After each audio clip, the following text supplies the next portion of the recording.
4 साल किताबों में आंखें फोड़ने के बाद अगर तनख्वाह मिले 10,000 रुपए तो आप उसे नौकरी कहेंगे या मजाक उड़ाएंगे? बिहार के औरंगाबाद में एक रोजगार मेला लगता है। कंपनी को चाहिए था सिक्योरिटी गार्ड। पढ़ाई मांगी गई सिर्फ 10th क्लास तक की। तनख्वाह थी 10,000 रुपए। और आपको जानकर हैरानी होगी कि उस सिक्योरिटी गार्ड की नौकरी में देश के इंजीनियर्स खड़े थे, वो लड़के जिन्होंने बीटेक किया था।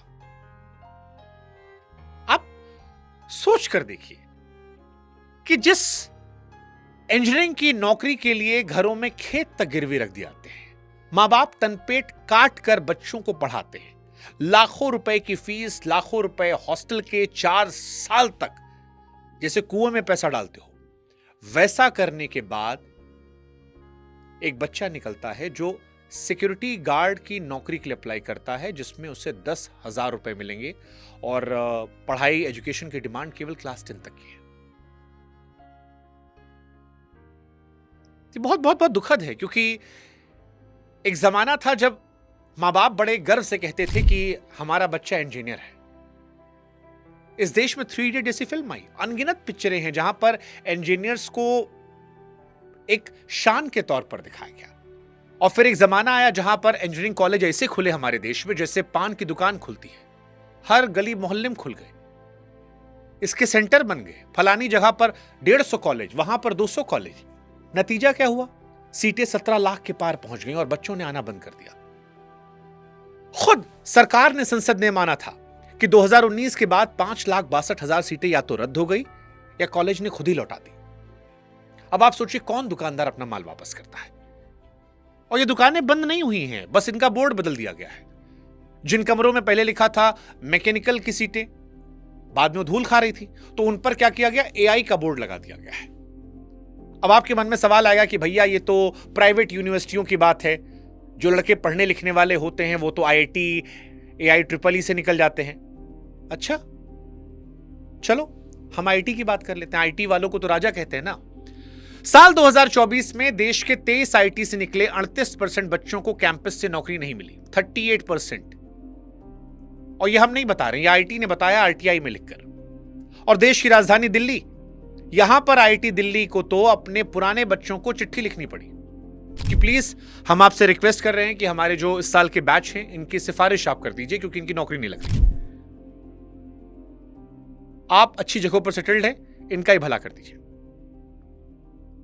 अब ये सवाल इसलिए कर रहे हैं हम क्योंकि अगले महीने इसी रास्ते के लिए लाखों मां बाप चेक काटने वाले हैं। हो सकता है आपके घर से कोई बच्चा, हो सकता है आपका अपना बच्चा, हो सकता है आपके पड़ोस का बच्चा, हो सकता है आपका कोई दोस्त हो। इसलिए आज ये वीडियो बहुत इंपॉर्टेंट है और इस वीडियो को आप सुनिएगा, समझिएगा, इस पूरे स्कैम को समझिएगा और इस कहानी में जो हम आपको बीच में एक हिस्सा समझाएंगे वो बहुत स्पेशली समझिएगा। नमस्कार, मैं हूं शुभांकर मिश्रा और ये कहानी बहुत इंपॉर्टेंट है और इस कहानी को समझने के लिए आपको समझना पड़ेगा कि ये बच्चे कैसे यहां का हिस्सा बनते हैं। तो बड़ी सिंपल सी कहानी है। हर साल जेईई मेन का एग्जाम होता है। इस बार 16 लाख से अधिक बच्चों ने फॉर्म भरा, 15 लाख से ऊपर परीक्षा में बैठे, अब तक का रिकॉर्ड था। 23 आईआईटी हैं, कुल सीटें सारा मिला लें तो फिर 18,000 के आसपास आती हैं, 100 में से एक। अब यहां एक तो मां बाप सोचते नहीं कि भाई बाकी 99 क्या होगा, तो तैयारी उसको करवाओ जिसका मन लगता है, उसको मत करवाओ जिसको आप चाहते हो करे। एक बहुत जरूरी, क्योंकि 100 में से एक ही बच्चे का सिलेक्शन हो रहा है और उसी एक बनाने के लिए हमारे घर में मां बाप गिरवी जेवर करते हैं, तनपेट काटते हैं। बाकी 99 भगवान भरोसे रहते हैं। और इसी का असर है कि आप देखिए, जब हम पढ़ते थे तब क्लास 12th के बाद बच्चे तैयारी करने आते थे, फिर 11, 12 से तैयारी शुरू हो गई, फिर 9th क्लास से शुरू हुई, अब तो 6, 7, 8 से बच्चे तैयारी शुरू कर देते हैं आईटी की। अभी ठीक से मूंछ भी नहीं आई है, पता भी नहीं कि आगे जाके क्या होगा, लेकिन घर में फैसला हो गया है कि बच्चा इंजीनियर बनेगा। 10वीं के बाद बोरिया बिस्तर बांधकर कोटा या किसी और बड़े शहर, फिर एक किराए का कमरा, मेस का टिफिन, दीवार पर टंगा टाइम टेबल, दोस्त छूटे, घर छूटा। 14-15 साल की उम्र में वो सब छूट जाता है जो उस उम्र में होना चाहिए था। 2 साल, सुबह 6 बजे से लेकर रात 11 बजे तक दिन भर मेहनत और फिर रैंक आती है। और यही वो लम्हा होता है जिसके लिए मां बाप ने सारी मेहनत की, लड़के ने भी मेहनत की, जबरदस्त मेहनत की, पर रैंक ऐसी नहीं आई कि आईटी मिला, एनआईटी भी नहीं मिला। और यही वो फैसला होता है जिसे हम चुनाव कहते हैं, पर सच पूछिए तो वो चुनाव होता ही नहीं है। हाँ, क्योंकि हारा हुआ बच्चा भी किसी प्राइवेट कॉलेज में एडमिशन ले रहा है। अब कौन सा कॉलेज है, पढ़ाता कौन है, लैब है भी या ताला लटका है, ये सारे सवाल कोई नहीं पूछता। पूछे भी तो कैसे, कहां से आए, क्योंकि ये आंकड़े कभी छपते ही नहीं है। बस एक ब्रोशर आता है, उसमें चमकती हुई तस्वीर, कुछ कंपनियों के लोगो लगाए जाते हैं, कुछ बच्चे जो वहां से निकले होंगे उनकी फोटो लगा दी, और फिर एक नंबर और फिर फीस। भारत में जो 10,000 रुपए की सिक्योरिटी गार्ड की नौकरी करने लोग जा रहे हैं, आप जानते हैं उन कॉलेजेस में फीस खर्चा कितना है? 4 साल के प्राइवेट इंजीनियरिंग कॉलेज का कुल खर्चा 15 से 18 लाख के बीच में है। और यह सिर्फ फीस नहीं है, इसमें हॉस्टल है, मेस है, किताबें हैं, उससे पहले 2 साल की कोचिंग है जिसका हिसाब कोई नहीं जोड़ता। अब आप बताइए 15-18 लाख रुपया भारत में क्या मिडिल क्लास या लोअर मिडिल क्लास में घर में रखा होता है? जवाब है नहीं। फिर क्या होता है? एजुकेशन लोन लिया आता है 10 से 12% पर। और वो बात जो ब्रोशर के पन्ने पर नहीं होती है।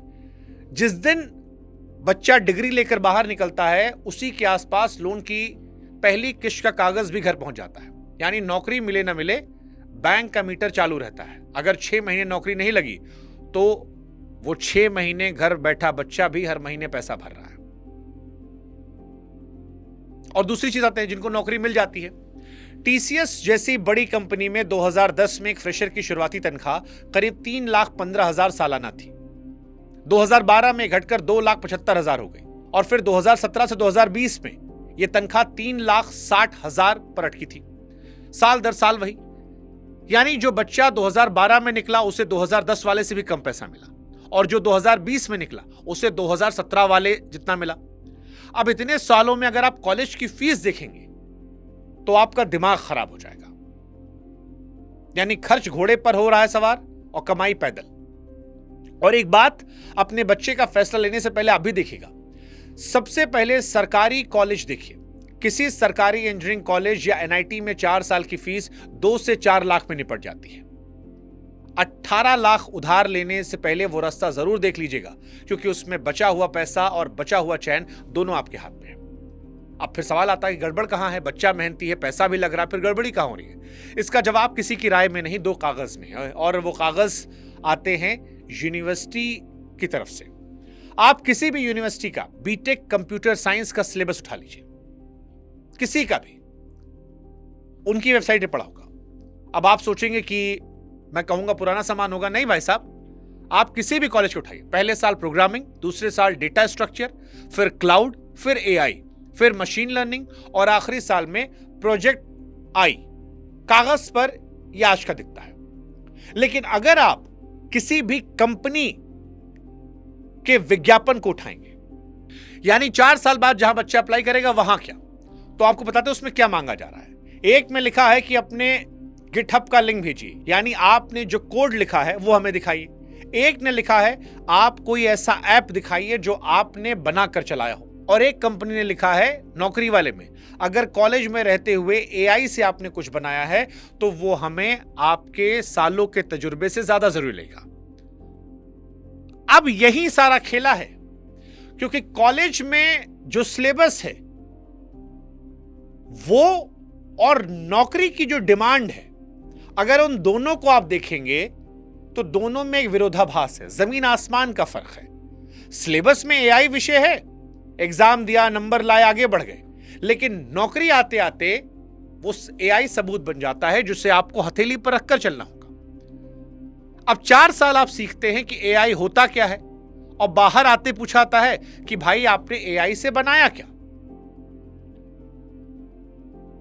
ये बहुत बेसिक आपको अंतर समझा रहा हूं, जो बीटेक कॉलेजेस की बर्बादी का एक बहुत बड़ा इश्यू बना है। कई कंपनियां ये साफ साफ लिखती हैं कि नौकरी की शुरुआत 6 महीने की ट्रेनिंग से होगी, यानी कंपनी खुद यह मानती है कि जो बच्चा 4 साल पढ़कर आया है वो काम लायक है ही नहीं। भाई साहब, 4 साल 18 लाख रुपया खर्चा करने के बाद कंपनी यह मानती है कि आपको काखा गाघा ABCD फिर से पढ़ानी होगी। और यही वजह है कि आपकी शुरुआती तनख्वाह जो होती है वो 15 से 30 हजार में होती है। यानी कहानी ये कहती है कि किसी एक कॉलेज की गड़बड़ी नहीं है, पूरे सिस्टम की गड़बड़ी है। सब्जेक्ट चेंज होते हैं, पढ़ने का ढर्रा नहीं बदलता है। कागज पर एआई लिख देने से कोई बच्चा एआई बनाना नहीं सीखता, या यूनिवर्सिटी की बिल्डिंग के ऊपर बड़ा बड़ा एआई लिख देने से कोई एआई कॉलेज नहीं बन जाता। उसके लिए लैब चाहिए, प्रोजेक्ट चाहिए, सिखाने वाला ऐसा चाहिए जिसने खुद ये काम किया हो, ना कि चाइना का उठा के किसी एग्जीबिशन में लगा दिया हो। और यही चीजें नदारद रहती है। और ये सिर्फ मेरी जुबान नहीं है। पिछले साल एक बहुत बड़ा सर्वे हुआ था जिसमें 30,000 से ज्यादा ग्रेजुएट और 700 एचआर वालों से बात हुई। उनमें दो बातें निकली। पहली, 83% इंजीनियरिंग ग्रेजुएट के पास पढ़ाई खत्म होने पर ना नौकरी थी ना इंटर्नशिप। और दूसरी जो इससे भारी है, और 73% भर्ती करने वालों ने कहा कि बड़े कॉलेज के नाम का उन पर अब कोई असर नहीं पड़ता। और इन दोनों को साथ में रखे देखिए, जिस चीज के लिए घर वाले 18 लाख रुपया लगा रहे थे, यानी कि अच्छे कॉलेज का नाम, वो चीज भर्ती करने वालों के लिए मायने नहीं रखती है। उनके लिए सिर्फ इतना मायने रखता है आपने बनाया क्या। हालांकि मैं यहां स्पष्ट कर दूं कि सारे कॉलेजेस को एक लाठी से हाँकना ही बेईमानी होगी। इस देश में कुछ कॉलेज है जो अच्छा काम कर रहे हैं। छोटे शहरों के कॉलेजों से भी हर साल बेहतरीन इंजीनियर निकलते हैं जिन्होंने अपने दम पर सीखा। मेरी शिकायत उनसे नहीं है, मेरी शिकायत उस सिस्टम से है जिसमें एक बच्चा 4 साल 18 लाख रुपए देकर जान नहीं पाता कि जो वो पढ़ रहा है, जिसके लिए पैसा खर्चा कर रहा है, क्या नौकरी के वक्त वो काम आएगा या नहीं आएगा। पिछले 2 सालों में इस कहानी में एक नई चीज आई है। ईवाई की एक रिपोर्ट कहती है कि मशीनों की वजह से सबसे नीचे वाली आईटी की नौकरियां 20 से 25% तक घट गई हैं। और देखिए कौन कौन सी घटी है। टेस्टिंग की, सपोर्ट की, जूनियर डेवलपर की। यानी ठीक वही काम जो किसी फ्रेशर को पहली नौकरी मिलता था, वो एआई ने खा लिया है और धीरे धीरे और खा रहा है। इस साल पहली बार देश की 5 बड़ी आईटी कंपनियों में कुल लोगों की गिनती घट गई। अकेले टीसीएस ने 23,000 ज्यादा लोग हटा दिए, जो इतिहास की सबसे बड़ी कटौती। यहां ज्यादातर लोग रुककर हाथ झाड़ देते हैं कि बस अब कुछ नहीं, पर एक आंकड़ा इससे उलट है और यही आंकड़ा पलट जाता है। नेस्कॉम का कहना है अगले कुछ सालों में एआई से जुड़ी नौकरियों की मांग 10 लाख के पार जाएगी।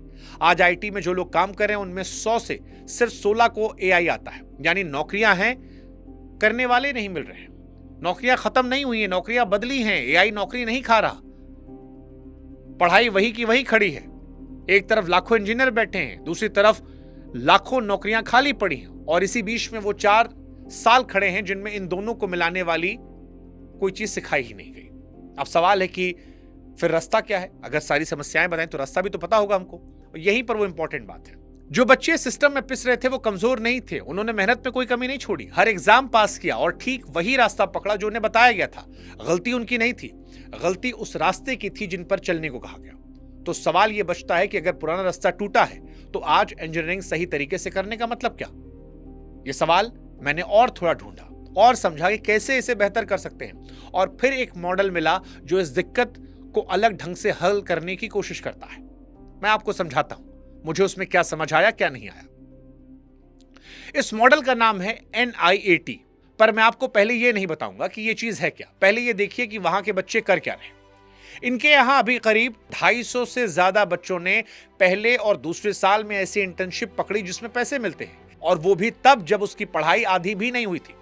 दूसरी बात, इनके यहां ब्रेव नाम की एक चीज है जो बच्चों को पढ़ाई के दौरान अपना काम शुरू करने में हेल्प करती है।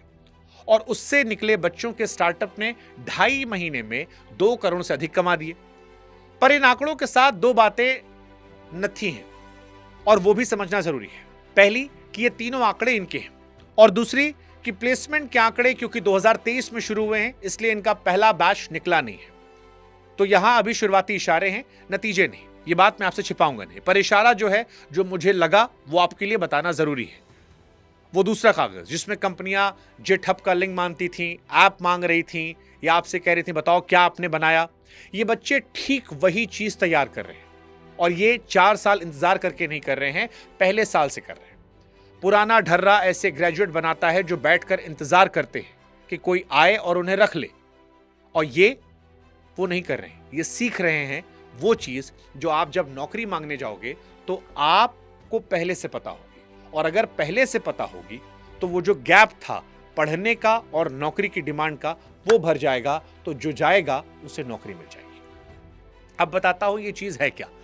सबसे पहले वो बात जिस पर सबसे ज्यादा लोग उलझते हैं, NIAT कोई यूनिवर्सिटी नहीं है और ये आपको डिग्री नहीं देती। आपकी बीटेक की डिग्री एक ऐसी पार्टनर यूनिवर्सिटी से आती है जिसे UGC से मान्यता मिली है और जो AICTE से अप्रूव्ड है।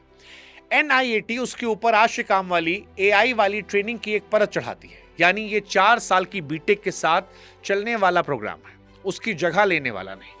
और ये उन बच्चों के लिए है जो अभी इंजीनियरिंग शुरू कर रहे हैं, यानी 12वीं के बाद। जो पहले से बीटेक में हैं या नौकरी कर रहे हैं, उनके लिए नहीं है। अब वो सवाल जो शायद अभी भी आपके मन में कुलबुला रहा हो, और वो सवाल बिल्कुल सही है। मैं अभी तक प्राइवेट कॉलेजों से खिंचाई कर रहा था, और जो मैं बता रहा हूं उसमें भी डिग्री किसी प्राइवेट यूनिवर्सिटी से ही मिलेगी। तो फर्क क्या है?